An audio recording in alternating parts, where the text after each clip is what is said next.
Balitang sports, may strategy na raw ang Team Pacquiao para mapatumba ng pambansang kamao ang Amerikanong si Floyd Mayweather Jr.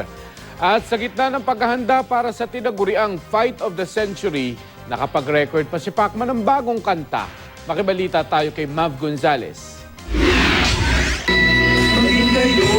Hindi lang ang mismong laban nila ni Floyd Mayweather Jr. ang pinaghahandaan ni Manny Pacquiao.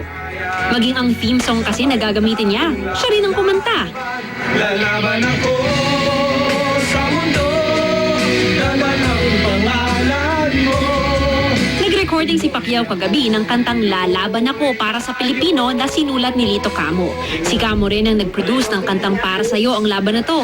Kahit saan ka nang galing, kung ikaw man ay mahirap o mababa yung pinanggalingan mo, hindi yun hadlang para magbigay ka ng inspirasyon sa bawat Pilipino at magkapagbigay ka ng karangalan sa buong mundo, katulad ni Manny. Nagbigay rin daw ng mga suhestyon si Pacman para sa kanta. Kumukumpas pa ang batikang composer habang kumakanta si Pacman. At hindi naman nagpatalo sa biritan ang pambansang kamao. Lalaban ako para sa bayan ko.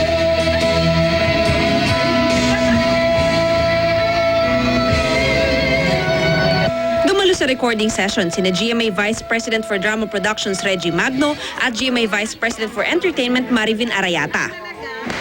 Bago ito, sumabak sa gym training ang 8th Division World Champion sa Sampaloc, Manila. Ipinakita ni Pacman ang kanyang bilis at lakas sa punch mitts. Nag-shadow boxing, speedball, at punching bag din siya. Dibdiban daw ang training ng pambansang kamao dito pa lang sa Pilipinas para sa pinakamalaking laban ng kanyang boxing career. Lalo na raw pagdating nila sa Amerika. Pagdating kasi doon, walang excuse kasi.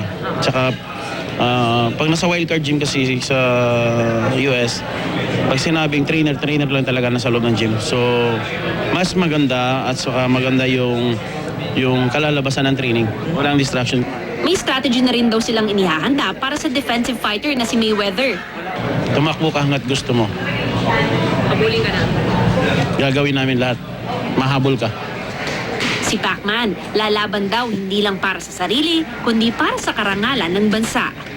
Kakaiba ito kasi kailangan ang bawat galaw, bawat kilos, bawat movement na gagawin namin sa training accurate doon sa style niya.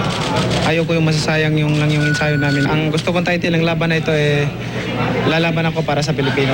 Mav Gonzalez, GMA News.